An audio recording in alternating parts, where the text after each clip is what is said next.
You're not going to believe this, but according to blogTO, nobody wants to buy Toronto condos anymore as the market completely tanks.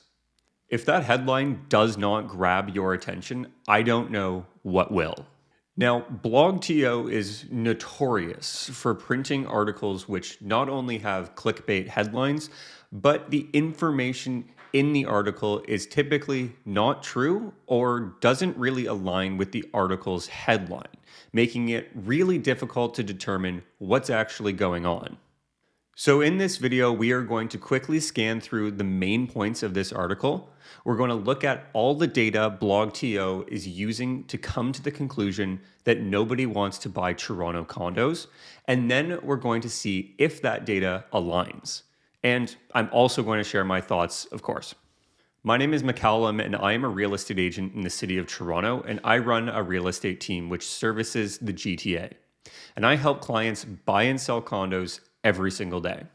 If you'd like to schedule a call with me directly, you can go to the first link in the description of this video to book a meeting directly into my calendar at a time that works best for you. And if you could take just 1 second to hit the like and subscribe buttons, I would greatly appreciate it. The more likes this video gets, the more the YouTube algorithm will push it to other people like yourself looking to learn more. Now, I've made a few videos on this channel specifically diving into the misleading information blogTO is releasing when it comes to real estate content. And like I probably said in those other videos, I understand exactly why blogTO publishes articles like this one. And it's because they need people to click on the article to drive advertising dollars. The more people who click the article, the more they can sell ad space for. But this headline and content in the article goes a little bit too far for me. The article starts off by saying, as much as realtors and other industry experts are adamant that Canada's housing market is on the road to recovery, the return has been extremely sluggish, especially for certain cities and housing types. What's funny is that blogTO and realtors have access to the same public data from TRREB and other real estate boards, yet two wildly different conclusions are made. But I mean, yes, realtors for the most part are saying the market is recovering these days.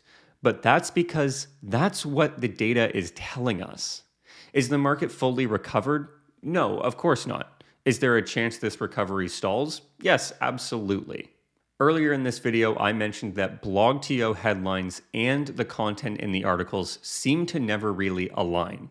Well, we have our first piece of evidence in the first sentence. The headline specifically says, nobody wants to buy Toronto condos, but the content says that the return has been extremely sluggish, especially for certain cities and housing types.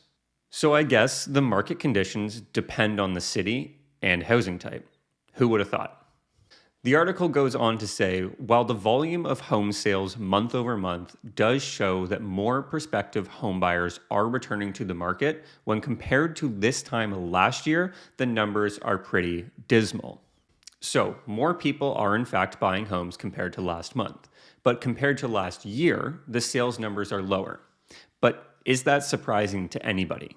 It's true, but not surprising given interest rates were around 2.5% this time last year, and now they're around 5%.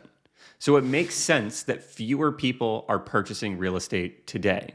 And this is arguably the most important paragraph of the article.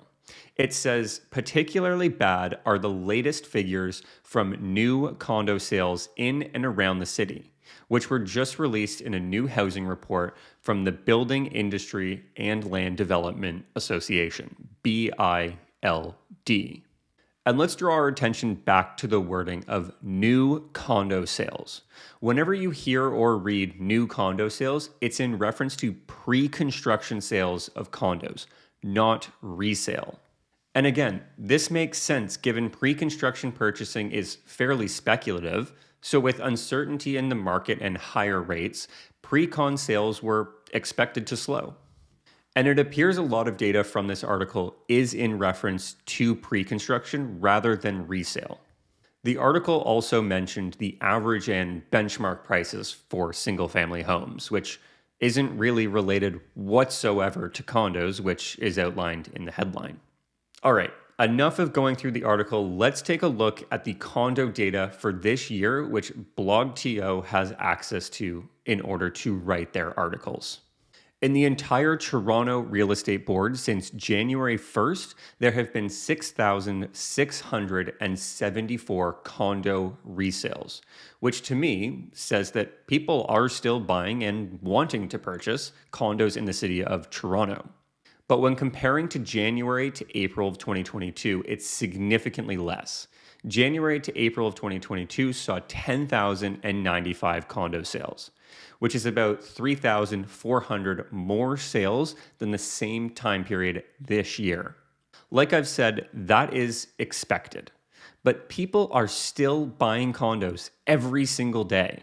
In fact, if we break the number of condo sales down to sales per day, there have been 55 condo sales in the GTA per day so far this year. What's really interesting to look at is the number of condo sales in April of 2022 versus April of 2023. Based on this article, you'd be under the impression that very few condos are trading. But in fact, April of 2022 saw 2,173 condo sales, making up 27.1% of total sales, while April of 2023 saw 2,160 condo sales, making up 28.7% of total sales. There were only 13 more condo sales in April of 2022 compared to April of 2023 in the GTA, which is an incredible stat to show that people are in fact still buying Toronto condos. Please do not get your real estate news from publications like blogTO, because almost every time you're going to be more confused and fed wrong data. Based on public data from the Toronto Real Estate Board, I can confidently say people are still buying Toronto condos.